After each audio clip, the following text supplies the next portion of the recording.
Gold trusted gold buyers తాకట్టులో ఉన్న బంగారాన్ని విడిపించి ఈ రోజు ఉన్న మార్కెట్ ధరకే కొనబడును. మరిన్ని వివరాలకు సంప్రదించండి 7710 వాతావరణంలో మార్పులు ఏర్పడిన సందర్భంగా సీజనల్ వ్యాధులు ప్రబలుతున్నాయి.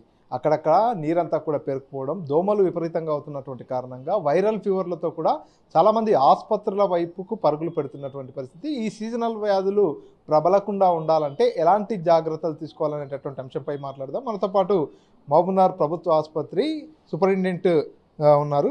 సార్ చెప్పండి, ఈ మధ్యకాలంలో వాతావరణంలో మార్పులు ఏర్పడ్డప్పటి నుంచి ఒక పక్క వైరల్ ఫీవర్లు, విషజ్వరాలు కూడా ప్రబలుతున్నాయి. సో ఈ సీజనల్ వ్యాధులు రాకుండా ఉండాలంటే ఎలాంటి జాగ్రత్తలు తీసుకోవాలి? ఫస్ట్ ఆఫ్ ఆల్ మనకు వాతావరణ మార్పులు గత 15 రోజులకి వెళ్ళే వాతావరణంలో మార్పులు వచ్చినాయి. సీజనల్ అంటే మెయిన్గా వైరల్ ఫీవర్స్ ఎక్కువ వస్తున్నాయి. కొద్దిగా 5 to 10% కేసెస్ ఇంక్రీజ్ అయినాయి వైరల్ ఫీవర్ వలన. అదేం అంత ప్రాణాంతకమైనది కాదు. వైరల్ ఫీవర్ దానికి సరిపడా just antibiotics, fever tablets, Crocin, paracetamol తీసుకుంటే సరిపోతుంది.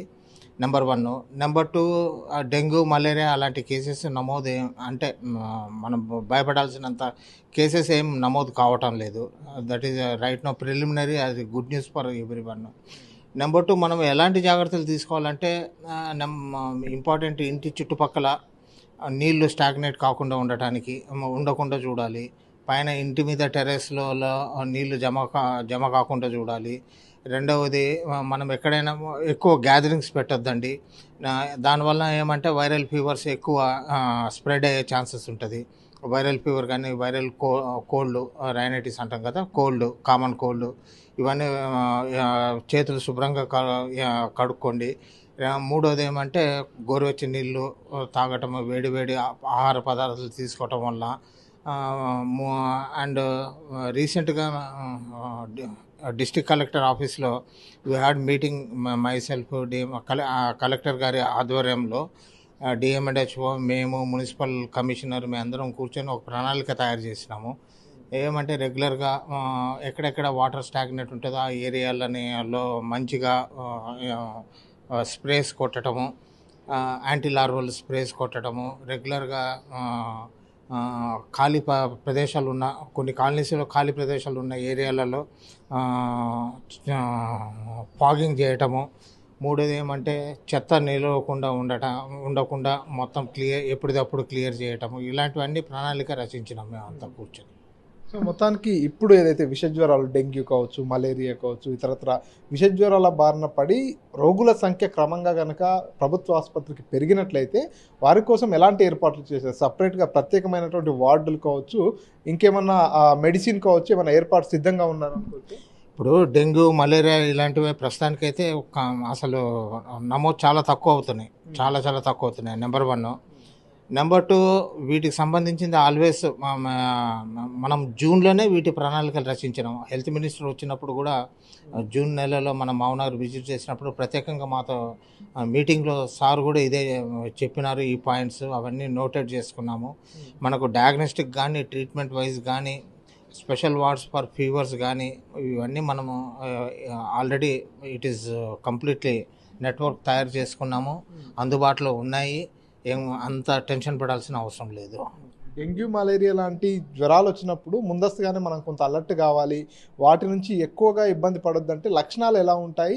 ఏ సిమ్టమ్ వస్తే దాన్ని డెంగ్యూ అనుకోవచ్చు, ఏ సిమ్టమ్స్ ఉంటే మలేరియా అనుకోవచ్చు, ఆ సిమ్టమ్స్ ఎట్లా ఉంటాయి? ఇప్పుడు first of all fever case వచ్చింది. ఫీవర్ కాఫ్, కోల్డ్తో వస్తుంది.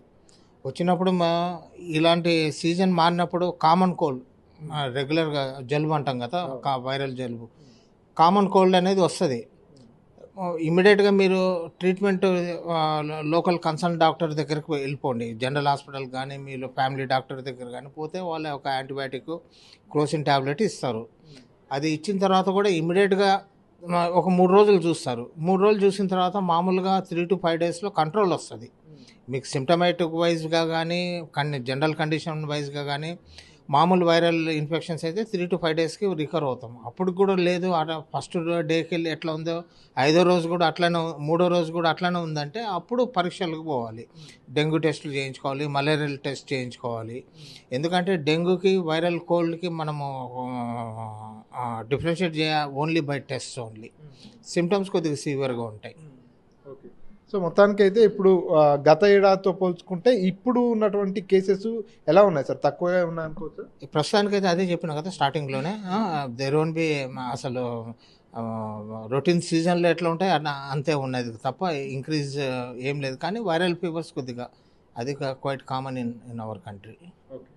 సో ఇది ఏదైతే వైరల్ ఫీవర్స్కి సంబంధించి కూడా పూర్తిగా గతంతో పోల్చుకున్నట్టయితే ఈ ఏడాది చాలా తక్కువ సంఖ్యలో కేసెస్ వస్తున్నాయి. ఒకవేళ ఎక్కువగా డెంగ్యూ కావచ్చు, మలేరియా కావచ్చు, టైఫాయిడ్ కావచ్చు, ఇతరత్ర విష జ్వరాలు ప్రబలి రోగుల సంఖ్య పెరిగినా కూడా వారందరికీ కూడా ట్రీట్మెంట్ అందించేందుకు వార్డుల ఏర్పాటు కావచ్చు, వాటన్నిటికి సంబంధించినటువంటి ప్రణాళిక ఇప్పటికీ సిద్ధం చేసి పెట్టుకున్నామంటూ మహబూబ్నగర్ ప్రభుత్వ ఆసుపత్రి సూపరింటెండెంట్ సంపత్ గారు తెలియజేస్తున్నారు.